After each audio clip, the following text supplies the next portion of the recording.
Hi friends, this is Lauren Taylor. Thanks for joining me in my craft room today for a This Calls for Confetti project video. I'm going to be using some fun new products that were just recent released. I absolutely love cryptids and I was so excited that Lisa was so willing to create a Bigfoot line. I am just in love with all of the different products and I think that they are perfect for not only the cutesy lovers of products like I am, but also the more realistic with the different dyes and paper that was just released. The stencils are also amazing, and so many great sentiments on the Sentimental Sasquatch stamp set. So, no matter what you need a cryptid card for, you can find some wonderful sentiments for your projects. I also have a ton of the different satin confetti that I'm going to be using to create a shaker card, but let's jump into our stenciling. I have a piece of A2 cardstock. This is kind of a cream vanilla-y color, and I'm going to be stenciling. So I'm just using a grip mat to keep my paper in place while I stencil. You can definitely use magnets or any type of light sticky grip mats that you have in your stash. I'm going to be creating first the giant footprint. This is called the Bigfoot Footprint 6x6 stencil. And I'm going to be creating a shaker card using the frame from the Hello Elongated frame die set. So I want to make sure that my foot is going to be showing. I like the very top of the footprint. So I'm going to lower that stencil down, even though there is a wonderful handy A2 rectangle etched into the stencil. I am bringing it down just a bit so I can make sure that footprint, the very top of it, will show through my frame die cut when I get to that step. I'm bringing out Distress ink in Scorched Timber, and I'm just using a blending brush that I use for dye-based brown inks, and I'm blending the ink through the stencil. I started with the the toes of the footprint because I wanted the top to be darker and have it kind of fade out towards the bottom of the paper. So as I added color to my brush, I did ink more to the top and then brought that color down. Next, I'm using this tree scene from the Forest Landscape Stencil set. Again, making sure I like the placement of the trees, that it will show through that oval elongated frame die. And I'm actually going to bring this stencil up a little bit. So I did put my paper through the stencil so I don't have a harsh line at the bottom. And this time I'm going to use Distress Oxide because I'm adding the color on top of the footprint that I already stenciled, which was a dye-based ink. And I wanted the green to sit a little bit more on top of that dye ink. So in Rustic Wilderness and another blending brush that I use for oxides, I added that green ink through the trees on my stencil or with my stencil onto this background, and I love that big footprint kind of in the back of my scene. I grabbed Scorched Timber, this time in Distress Oxide, and I do apologize that I am so shaky. I am a very aggressive ink blender, so I do apologize for it being a little shaky here. But I am just adding some of that Scorched Timber, this time in Distress Oxide, to the edges of my card. I didn't go over the green. I just wanted the top to have a little bit more brown peeking through what will be the frame of my shaker card. I want to add a little bit of splatter, so I squished some of that Distress Oxide Scorched Timber onto my glass mat. And I also added a little bit of clear shimmer, and I'm mixing it up with a paintbrush and splattering that all over my background. It's just going to add some splatter, some interest with a tiny bit of shimmer because I did add that liquid shimmer to my ink. You can see that subtle shimmer here, and I'm going to set this aside to dry while I clean up my desk. Now we're going to move into creating the shaker. So first I'm going to start with the frame. I flipped through my Elusive prints and I'm going to use the topographical map, that green one, as well as brown for my Sasquatch or my Bigfoot. So I'm going to use that green pattern paper to be the frame of my shaker, and I'm going to die cut my Sasquatch out of the brown cardstock. Again, both of these are from the Elusive Prints 6x6 paper pad. Once those are die cut, I'm going to grab my acetate and we're going to create the front of my shaker. You can see how perfectly that footprint and the trees look through that hello elongated frame die. It's going to make this shaker card so easy having that frame just die cut from that die set. Now, I didn't want my Sasquatch to completely cover my footprint, so I know that I kind of want him off to the corner of my oval. So when I'm adhering my layers together, I just need to make sure I slide my Bigfoot through my oval. So I will talk about that when I get there. I took a sheet of my acetates. This is the A2 size from This Calls for Confetti, and there is a protective film on one of the sides. So I used my lift and release tool, the pokey side, to peel off that protective sheet. I have 1/4 inch double-sided adhesive, and I'm going to add that to all the sides and corners on the back of my frame. I didn't add any adhesive to the very thin parts of my frame, but I'm not going to worry about that. It's not going to matter. It will attach just fine to my acetate sheet without having an adhesive on those really thin pieces. So now I'm again playing with my layout and figuring out where I want my Bigfoot to be, but I'm going to start with attaching my frame to my acetate in the top left-hand corner, and then I will apply the frame to the acetate down the longer side, the 5.5 inch side, and then the top, which is the 4 1/4 side. Then I slid my Bigfoot in. I didn't press down firmly yet. I wanted to make sure I was happy with the placement of my Sasquatch. And once I was, I went ahead and pressed the rest of that frame onto the acetate.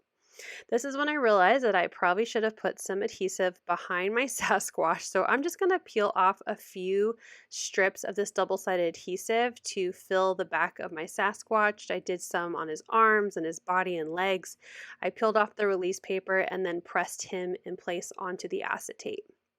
Now I didn't get it lined up perfectly, which is totally fine. So I'm just going to use some large scissors to trim off the acetate that's sticking off one of the edges, as well as his poor little feet that stick out from the bottom of my frame.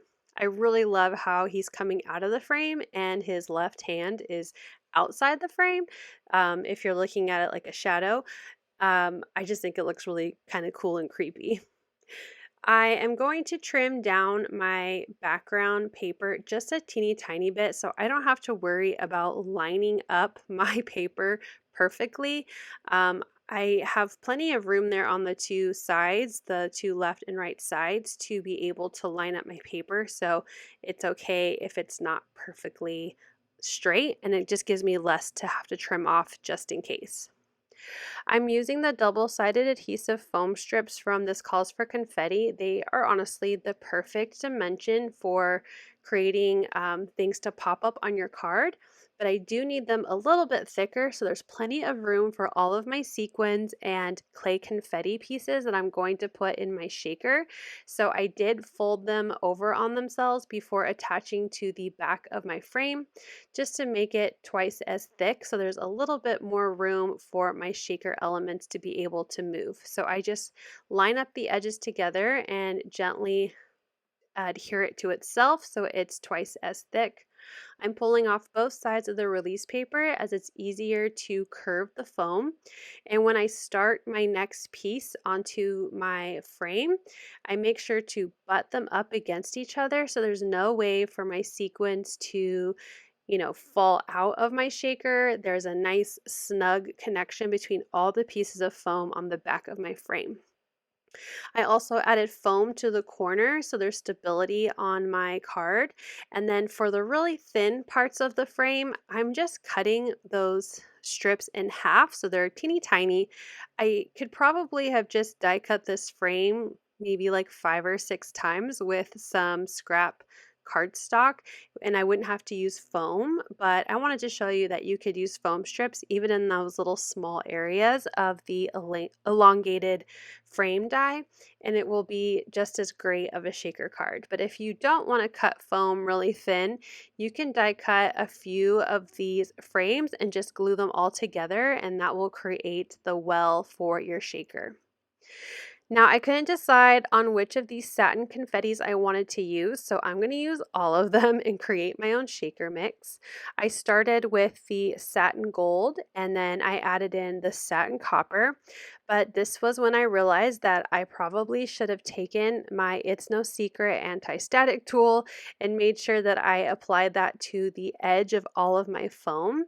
Since I did layer them together, there could be a chance that I didn't line up the edges perfectly, and I didn't want my sequins to get stuck to the foam.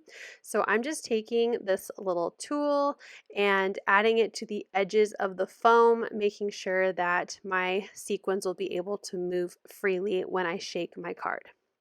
So I'll continue adding in my shaker bits. So next I'm adding the satin moss green, and then finally I will add in satin walnut. I really love all four of these together, but the real fun part I think are the green trees, the polymer clay bits. I think that's so fun, and it matches the green that I have on the background of my shaker. I used the grid to get my piece straight, and then I added the backing, which was my stenciled background, to my back of my frame with all of that foam adhesive. And as you can see, all of my sequins and my trees are moving. There's plenty of space from doubling up the foam, and it doesn't seem to be getting stuck to the edges thanks to that It's No Secret anti-static tool. So my card is pretty much assembled, but let's add a sentiment. I'm making a Father's Day card, so I'm going to stamp the Happy Father's Day sentiment from the stamp set. I tend to forget to stamp on the inside of my card, so as I'm editing, I will probably stamp after I'm done. But there are also really great sentiments for the insides of Father's Day cards, so this is a great stamp set to have in your collection. I took another piece of that same cream vanilla cardstock, and I'm going to stamp that Happy Father's Day in VersaFine Clair in the color Fallen Leaves. I like that it was more of a purplier brown, and I thought it went well with the walnut satin confetti inside my shaker card. I'm going to get out my paper trimmer, and I'm going to trim the sentiment down to a sentiment strip. I didn't get it quite as scooched over as I should have, so my sentiment is a little not centered on my strip, but I didn't mind. And then I also trimmed a strip a little bit larger than my sentiment in that same brown paper from the Elusive Prints paper pad that I die cut my Sasquatch out of. I cut a little bit of a banner edge after the word day, and I'm going to adhere this strip to the brown. I'm going to give it a bit of a drop shadow look, so I am gluing it to the top left corner of that strip. And then I'll take my scissors and do my best to create a parallel cut to that vanilla cardstock, so it just has a fun little kind of double flag look for my sentiment. To attach it, I'm going to grab that same foam adhesive strip, but I'm not going to double it up this time. I'm going to do my best to measure a good cut to be able to add that foam adhesive on the back of my banner sentiment. I will peel off the release paper and attach it to my card. I kind of struggled with where I was going to place my sentiment. I knew that I wanted it to come from the left since my Sasquatch is kind of peeking out from the right, and that would just give it a little bit of balance, but I didn't want to cover my footprint, so I ended up putting it a little bit lower on the card so you can still see those fun little toes for the background. I have my A2 card base, and I use some double-sided super sturdy Scotch adhesive to add my adhesive to the card base, and then I lined up my shaker front onto the card. Here's a final look of how this fun Sasquatch Shaker Father's Day card turned out. I love the stenciling and the die cutting and the paper pad, and I love that these satin sequins just match so perfectly. Here's one more look at the card. Let me know what you think of this Father's Day card with a comment on this video. Thank you so much for watching. I hope you'll click like, and if you're new here, I hope you'll subscribe and come back. As always, you can find everything I use down below in the description box. Thank you and have a wonderful day. Bye!